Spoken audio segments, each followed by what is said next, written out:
नमस्कार, मेरा नाम है राजदीप। तो आज के टाइम पे चाइना, इजराइल, ब्राज़ील जैसे देश खुलकर इंडिया के सपोर्ट में आ रहा है। रशिया तो पहले से ही सपोर्ट में था। आगे मैं आपको डिटेल में बताऊंगा, लेकिन पहले ये समझना ज़रूरी है कि इंडिया अब किस लेवल पे पहुंच चुका है। हम जो कहते हैं ना कि ये नया भारत है, तो इस भारत के साथ बहुत सारे कंट्रीज जुड़े हुए हैं और जो ओपनली इंडिया को सपोर्ट करते हैं। कुछ लोग, कुछ देश जो है खुलकर बोल पाते हैं, कुछ देश जो है खुलकर नहीं बोल पाते हैं। बट यहाँ पर कुछ देश जो है खुलकर इंडिया के सपोर्ट में आया है। सोचो जरा, चाइना जो हर मौके पर इंडिया को मॉक करता है, जिनके ग्लोबल टाइम जैसे मीडिया इंडिया पर मीम्स और कार्टून्स बनाते हैं, आज वही ग्लोबल टाइम्स खुलकर भारत का सपोर्ट कर रहा है। ये कोई छोटी बात नहीं है। चलिए समझते हैं कैसे दुनिया अब भारत का समर्थन कर रही है और इसके पीछे कहानी क्या है। लेकिन आगे बढ़ने से पहले मैं आप सभी से रिक्वेस्ट करूंगा कि आप लोग चैनल को जरूर सब्सक्राइब कीजिए। दो से लगता है सब्सक्राइब करने में क्या जाता है, कर दो यार। तो अभी के टाइम पे सिचुएशन यह है कि ट्रम्प ने 50% टैरिफ अनाउंस कर दिया है। फिलहाल 25% टैरिफ लग रहा है इंडिया पर अभी के टाइम पे 7 तारीख के बाद से। बट अगर 27 तारीख तक इंडिया और यूएस का ट्रेड डील नहीं होता है तो भारत पर पूरा 50% टैरिफ लग जाएगा। और इस बात पर तो रशिया ने ओपनली इंडिया का सपोर्ट किया है और रशिया करेगा ही, क्योंकि रशिया से हम ऑयल वगैरह परचेज कर रहे हैं। ठीक है, और रशिया हमारा अच्छा दोस्त भी है। बट रशिया ने यहाँ पर कहा है कि हर सोवरेन कंट्री को अपने ट्रेडिंग पार्टनर चूज करने का पूरा हक है।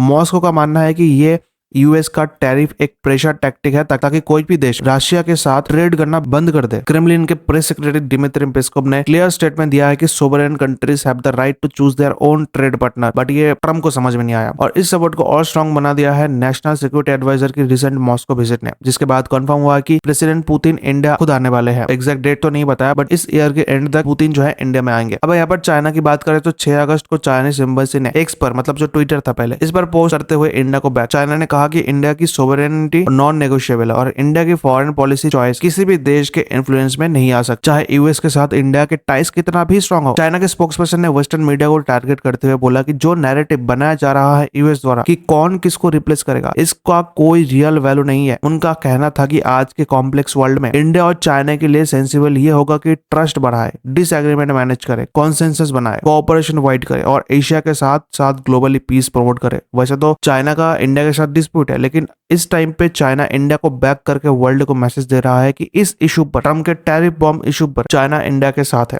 वैसे भी आप देखोगे तो 31 अगस्त से 1 सितंबर तक मोदी जी चाइना विजिट पे रहेंगे इस मीटिंग के लिए। तो यहाँ पर चाइना भी जो है चाहता है कि मोदी जी इस मीटिंग में आए, तो हो सकता है कि इस पे इसीलिए जो है चाइना भी इंडिया को थोड़ा बहुत सपोर्ट कर रहा है। लेकिन क्लियरली यूएस का टैरिफ बॉम्ब इंडिया और चाइना को करीब तो ला रहा है। यहाँ पर अगर दूसरी कंट्री इजराइल की बात करें तो इजराइल के प्राइम मिनिस्टर बेंजामिन नेतन्याहू ने भी यहाँ पर एक बड़ी स्टेटमेंट दिया है कि इंडिया और यूएस दोनों के लिए बेस्ट होगा कि टैरिफ डिस्प्यूट को पीसफुली सॉल्व किया जाए। इंडिया तो चाहता है, यूएस समझना नहीं चाहता, क्योंकि इंडिया की मजबूरी है कि इंडिया यूएस के एग्रीकल्चर और डेयरी प्रोडक्ट्स को अपने मार्केट पे फ्रीली अलाउ नहीं कर सकेगा। इस पर मोदी जी ने रिसेंटली स्टेटमेंट दिया है कि भारत ने फार्मर्स और नेशनल इंटरेस्ट के मामले में कोई कॉम्प्रोमाइज नहीं करेगा। इजराइल ने यह भी पॉइंट आउट किया है कि वाशिंगटन ऑलरेडी समझता है कि इंडिया एक सॉलिड पार्टनर है, लेकिन यहाँ पर यूएस के प्रेसिडेंट डोनाल्ड ट्रम्प को यह बात समझ में नहीं आ रहा है जो बात इजराइल को समझ में आ रहा है। और हाँ, अमेरिका में भी ऐसे कई लोग हैं जो सिचुएशन को समझ रहे हैं और ट्रम्प को ओपनली, जैसे निकी हेली जैसे बड़े बड़े यूएस में एम्बेसडर रह चुके हैं, ये लोग ओपनली इंडिया को सपोर्ट कर रहे हैं, ये कहकर कि जो ट्रम्प अभी कर रहे हैं ये लॉन्ग टर्म स्ट्रेटेजी में यूएस को हर्ट करेगा। फिर यहाँ पर एक और कंट्री की बात करें, जी हाँ, मैं ब्राजील की बात कर रहा हूँ। ब्राजील ने तो कमाल ही कर दिया भाई। ब्राजील ने पहले भी यूएस को बादशाही, मतलब ऐसा कुछ बोल के रखा था, बट यहाँ पर आप देखोगे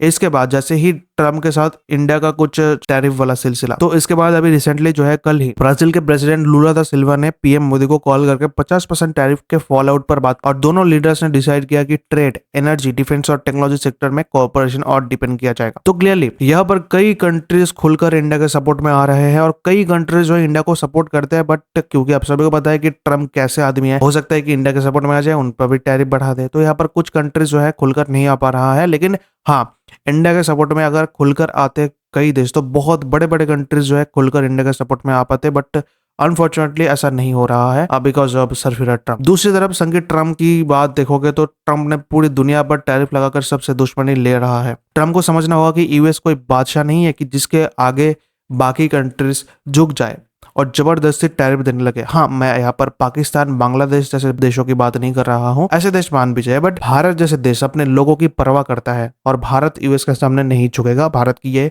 हिस्ट्री रहा है।